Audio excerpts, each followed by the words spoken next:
So before your final year at Miami, there's a lot of conversations revolved around Shedeur Sanders. Obviously, I'm assuming you guys have a great relationship. Some of the clips you've seen and stuff like that. What is it like for you to have like this rivalry with Shedeur? I don't have a rivalry with him. That's my boy. So at the end of the day, this whole process, we thought me and him were going to be 1 and 2 the whole time. Whether he's 1, I'm 2. Whether I'm 1, he's 2. And so that's just always been, our mindset. It didn't go that way. I thought he was one of the better quarterbacks in the draft as well, even throughout college. A lot of stuff out there on him ain't really, the truth, just because they spin it different ways. Like they spin stuff about me different ways. But I mean, when he gets his chance, become a starter, I know he's gonna make the most of it. And I'm ready to get back to work with him, after the season, talk some more stuff to him. Cam Ward directly challenged the uneven standards applied to Shedeur Sanders, calling them inconsistent and unfair. By insisting that performance, not politics, guide evaluation, he shifted the discussion from one player to a league-wide problem. Sanders' treatment now serves as a test of how the NFL supports and evaluates emerging quarterbacks. I feel a special relationship, especially me. First getting to know him 5 years ago when I started working with him. But it did surprise me because he's a good quarterback. He doesn't get a lot of credit that he deserves. Especially the plays that he made in Colorado. A lot of quarterbacks in the country are making those plays. So when he gets this opportunity, I'm pretty sure he'll have it soon today. He'll make sure he'll make plays on the field. Cam Ward's public challenge to the treatment of Shedeur Sanders brought the issue into clear view. For months, discussion around Sanders has centered on his profile, major compensation, a prominent Nike deal, and the expectation to stabilize a struggling franchise. Rather than a standard evaluation of a top prospect, he has faced sustained skepticism from analysts, fans, and league voices. Ward's comments underscored that the standards being applied to Sanders diverge from those used with other rookies. By stating it directly, he did more than support another quarterback. He identified a broader problem in how the league responds to young players with significant visibility. The takeaway is direct. Assessments should reflect on-field performance and development, not external narratives. A generational talent. I'm gonna prove him right. I'm gonna prove him right, don't worry. Oh my God. An article came out today. I'm generational. So I guess it's article versus article. I like that you think that, man. But we all know the truth. What? Trav gonna be first? You generational, I'm legendary. That's cool. We can be legendary. Legendary, get their ass. We'll start going in like 5 minutes. Shedeur Sanders entered the league with more than a playbook. He brought a public brand, a family legacy, and expectations unusual for a first-year quarterback. Before his first regular season throw, he was already positioned at the center of attention. Rather than assess him on that reality and his on-field ability, many voices reduced him to marketing, treating visibility as proof of hype instead of performance. Cam Ward pushed back on that framing. His point was simple: judge Sanders by the same criteria applied to other rookies. With Sanders' resume, production, leadership, and composure, most first-year quarterbacks would be discussed as long-term cornerstones. The evaluation should be consistent, focused on development and results, not perception. This is the process with Shedeur, who I know is a buddy of yours, and how do you think both of you guys will end up doing in the league? I think we'll both end up being one of the best quarterbacks in the league. I just think the work that me and him are willing to put in, the relationship we have to constantly compete each and every day, to better our craft, for ourselves. I just think it's gonna end up paying off for us in the long run. Do you guys kid each other about who's going first, and how much does that matter to you?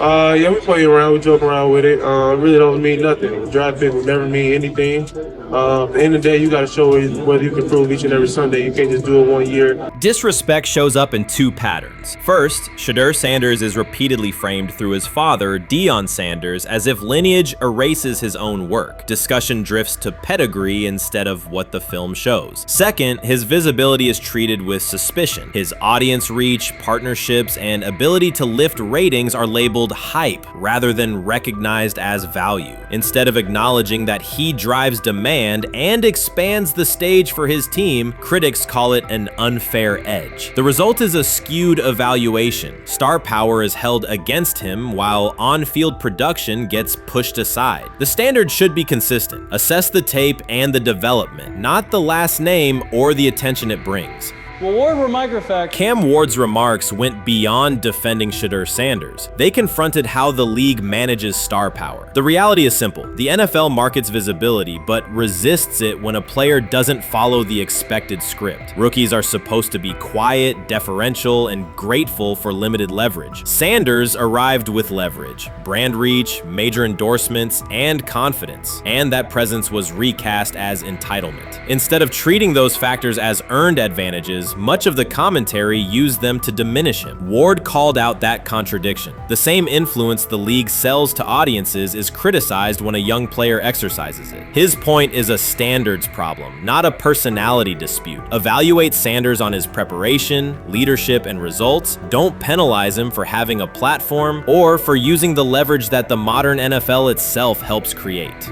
Now it sounds like the Cleveland Browns are going to all but imprison Shedeur Sanders in the football sense of a very talented rookie quarterback who obviously needs reps, needs an opportunity, and who now, barring some miraculous luck, will not get the opportunity to play in a single real game. I'm sure many around the NFL are celebrating as we speak. They are chuckling about this. Many in the NFL wanted to teach Shedeur and his daddy. Cleveland became the center of the conversation. With Shedeur Sanders attached to a major Nike partnership, the expectation was straightforward. He should be given real game reps. The Browns instead leaned on Joe Flacco as the default choice, treating stability as the safer path while sidelining a quarterback with clear cultural and commercial pull. Each week Sanders didn't see the field, scrutiny grew. Commentary questioned the value of his contract environment and relevance, and fan debate shifted from development to doubt. That wasn't measured evaluation. It was a delay framed as prudence that eroded confidence in the process.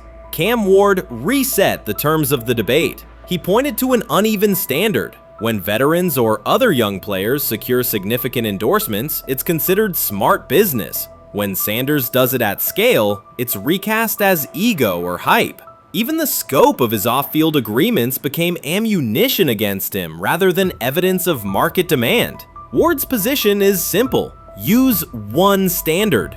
Assess Sanders on preparation, decision-making, and progression, not on discomfort with his platform. Treat visibility as an asset, not a disqualifier. The issue isn't attitude or branding, it's the consistency of the evaluation. Ward called it directly. The treatment has been unequal, and it should be corrected by aligning opportunity with performance criteria. Fans need to recognize there's not a team in the league he'd start for. Not one. That's not ridiculous, that's not unfair, that's not a vast conspiracy. Shedeur Sanders fans are Angel Reese fans. They're just fair weather fans who don't really give a fuck about the sport. Most of them are just Dion fucking groupies that followed him when he went to fucking Colorado, just like Angel Reese's fans had never watched basketball prior to her playing at LSU, and they followed her to the WNBA and don't know shit about the sport.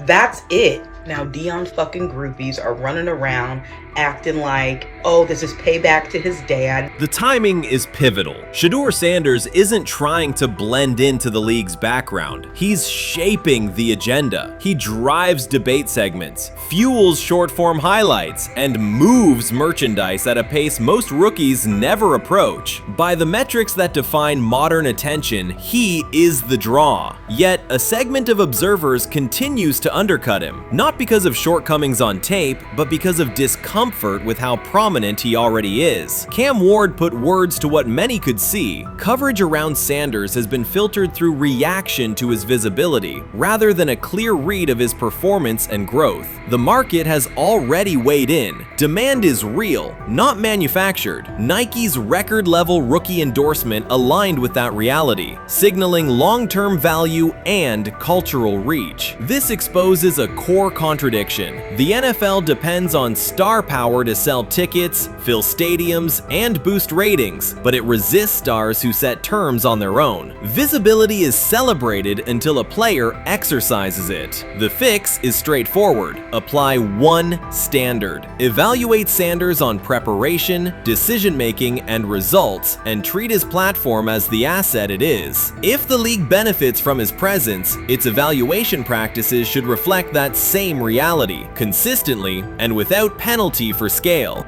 Shedeur Sanders does not depend on league promotion. He established his platform before the NFL and continues to expand it on his own terms. That autonomy challenges the status quo. Cam Ward's support was more than a defense of a teammate. It was a warning that if the league holds to outdated expectations, it risks falling behind the very players who drive audience attention and revenue. Claims that Sanders lacks real popularity ignore measurable facts. A large, active following, consistent merchandise demand, and sustained coverage across major outlets. Doubts about his standing as a quarterback overlook his college production and growth indicators. The pattern is familiar. Efforts to minimize him increase his reach. Each skeptical headline widens the spotlight, and each dismissive take creates more engagement. You cannot reduce a player built for visibility by arguing he should be less visible. The practical outcome is the opposite. Scrutiny becomes signal. Sanders is not merely enduring criticism, he is turning it into momentum, converting attention into leverage on and off the field. Sometime last week, and then and I just tweeted that out again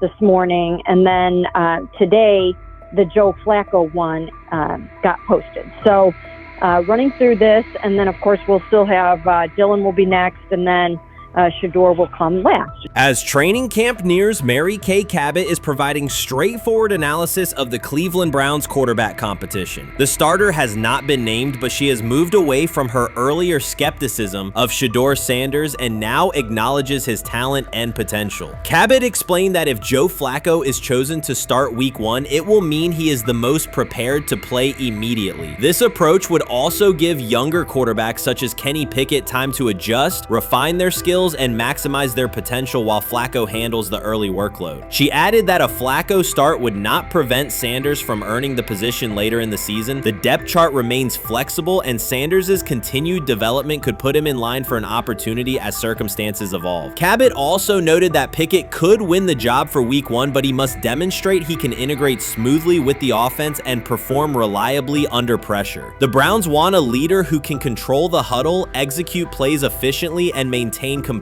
Pickett's performances in upcoming practices and preseason games will be critical in determining whether he secures the starting role or Sanders ultimately takes the reins as the season progresses. Things like that. It doesn't mean that that Kenny can't swoop in there and steal that job by them, but he's really going to have to show that he has a complete mastery of this scheme and this system, and that they don't have to dial it back a lot to put him in there. So these will be some considerations, and I do think that that as the preseason goes along, it will become evident.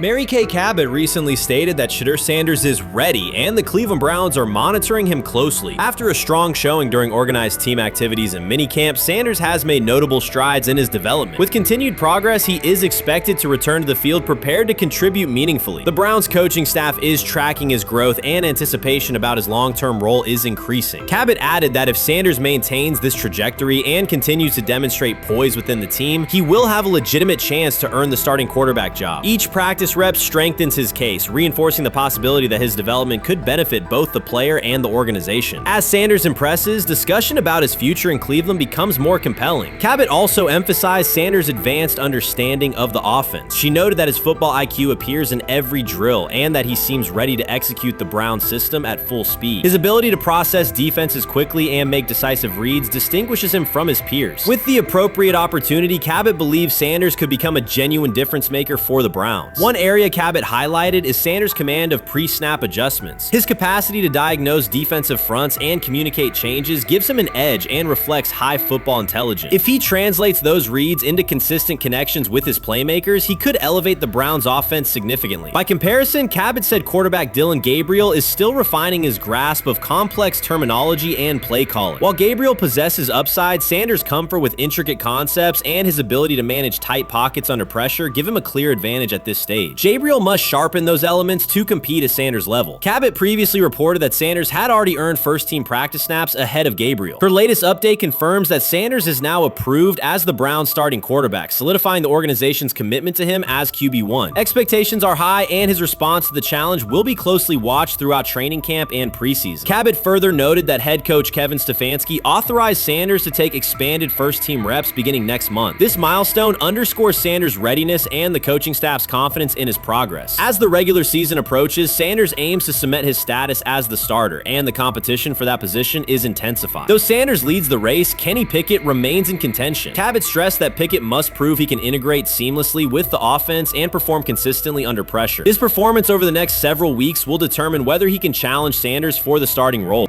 With both quarterbacks vying for the top spot, the Browns' Week 1 starter will be one of the most scrutinized decisions of the upcoming season. For now, Cabot's reporting underscores Sanders' rapid ascent, strong football intellect, and growing command of the offense, qualities that position him well to lead Cleveland's offense when the opportunity arrives. The 2025 NFL Draft was expected to be Shedeur Sanders' moment. Many projected him as a top 10 talent and a headline quarterback in one of the most discussed college football storylines in years.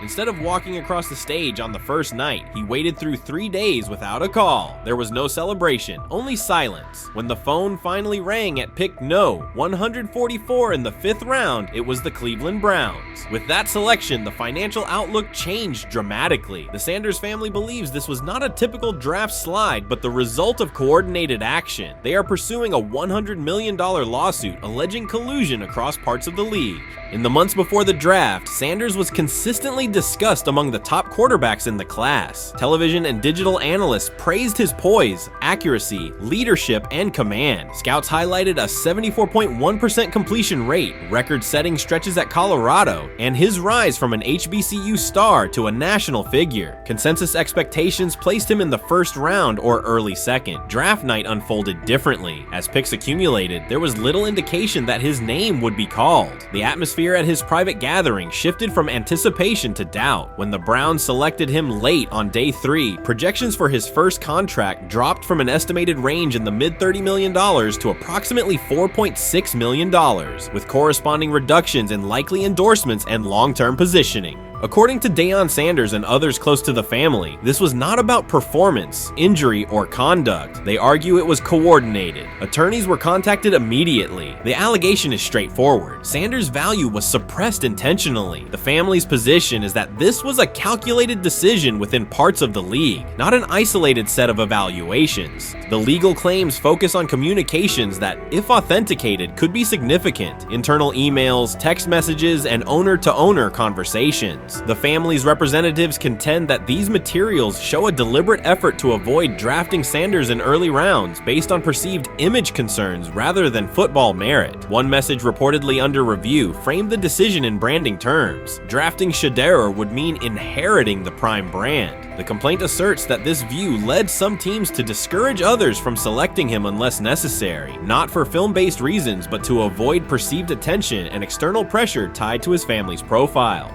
A related thread involves speculation about team fit and willingness to play for certain franchises. Past public comments by Deion Sanders were interpreted by some as signals of an Eli Manning scenario. The family's view is that these were strategic statements, not ultimatums. They argue that rather than engage in discussion, teams chose a passive approach, no direct rebuttal, reduced contact, and a collective reluctance to invest a premium pick. If phone records and written communications corroborate coordination, these items could become central exhibits. Media tone shifted as the draft neared. Coverage that had emphasized production and leadership began highlighting intangibles, interviews, and perceived coachability. Anonymous sourcing appeared in multiple outlets, with claims that Sanders skipped combine drills out of arrogance, bristled at film critique, or told one club, "Maybe I'm not the guy for you," after a tense session. A widely cited line, "Nobody wants a celebrity backup quarterback," was voiced by Colin Cowherd and circulated as shorthand for risk.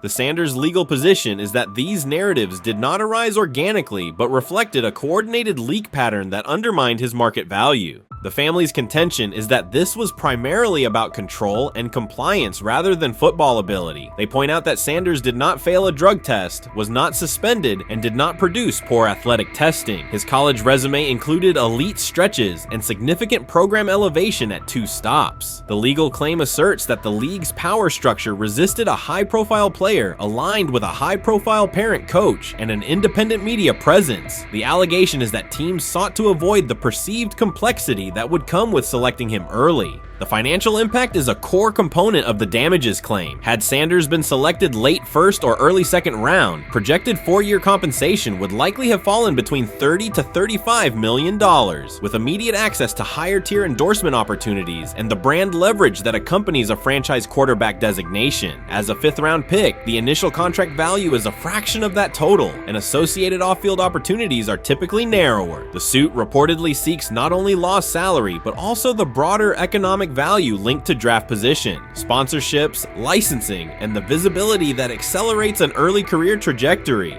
The filing's scope, as described by sources close to the family, extends beyond the league office. It may involve media outlets, scouting firms, and specific executives if discovery shows coordination or materially false statements that affected value. The argument is that the draft slide harmed not only Shedeur, but also the broader Sanders brand, affecting perceptions of Deion Sanders as a recruiter, coach, and public figure. The family's view is that narrative construction around brand risk and celebrity backup produced a measurable economic and reputational loss. If a court authorizes discovery, the process would likely compel emails, internal draft notes, and message archives from teams and third-party intermediaries. Subpoenas could be served on media organizations for sourcing records related to anonymous quotes. That level of transparency would be unusual and could reveal how information flows during pre-draft periods. The legal theory moves beyond a single player's evaluation to the draft's integrity, whether owners or executives acted in concert to reduce a prospect's value for reasons unrelated to football performance. The league has not publicly addressed these specific allegations. Background comments from executives characterize the claims as overreach. The family's camp maintains they have documentation sufficient to proceed. The comparison points referenced by observers include Deflategate, Spygate, and the Colin Kaepernick grievance, not because the facts are the same, but because of the potential scope, policies, practices, and the balance of power between the league and individuals challenging its processes. Another dimension of the dispute involves how the NFL perceives Deion Sanders, Coach Prime, and the autonomy he promotes. He built a large media footprint around his programs at Jackson State and Colorado, elevated his players' profiles, and spoke openly about fit and leverage. The family contends that this visibility, combined with statements about preferred destinations, triggered resistance. The complaint frames the response as a preference for compliance and predictability over independent branding and public negotiation. The suit also addresses the pre-draft decisions that critics point to: skipping the Senior Bowl, declining full workouts at the NFL Scouting Combine, and candid interviews about team fits. The family characterizes these as strategic choices commonly made by top prospects, not evidence of entitlement. Their view is that similar decisions by other players did not produce the same narrative because those players fit more comfortably within league expectations. The risk calculus is clear. Bringing a suit of this magnitude invites professional consequences. The family acknowledges that some within the league may react negatively. Their position is that the principle at stake, transparent and fair valuation, warrants the risk. The message they intend to send is that manufactured narratives and coordinated devaluation should face scrutiny, particularly when they affect earnings, opportunity, and reputation. If the case advances, several outcomes are possible. The court could find insufficient evidence of coordination, limiting the scope to individual judgments protected as opinion. It could also find enough to proceed to broader discovery, which would have implications beyond one player, including potential changes to how teams document evaluations and how media handle anonymous sourcing close to the draft. Agents might push for reforms, including clearer guardrails around leaks and standardized prospect communication records. For now, Sanders is working within the Browns structure. He has avoided public escalation beyond confirming focus on preparation and development. The lawsuit is a separate track managed by counsel. This dual approach, professional routine on the field and legal action off it, reflects the family's strategy. They intend to contest the process they believe harmed him while meeting club expectations day to day. The core allegations remain consistent across their statements. A talented quarterback saw his draft value suppressed by coordinated behavior tied to branding concerns and public positioning rather than football merit. Media narratives amplified that shift, and the result was a substantial, quantifiable loss. The remedy sought includes compensation and a measure of accountability that could deter similar conduct. Whether the claims are ultimately proven will depend on documentation and testimony. If emails, texts, and call logs substantiate coordination, the impact could be significant, prompting policy review around pre-draft communications and media engagement. If not, the case may narrow to disputes over opinion, perception, and the gray areas of scouting. Either way, the filing signals a willingness to confront entrenched practices and to test in court how far the process extends beyond film and interviews. This situation has moved from speculation to litigation. It addresses control, image, and power in a system that influences careers and compensation. It also underscores how public narratives can shape market outcomes. Sanders' path now has two tracks: earning opportunities on the field in Cleveland and seeking redress off the field for what the family views as an avoidable and orchestrated loss. The questions at stake are larger than one draft slot. They touch on how the league values independence, how information is weaponized, and what recourse exists when a player believes the evaluation moved from football to optics. The answers will emerge through practice reps and, potentially, through discovery and a courtroom record.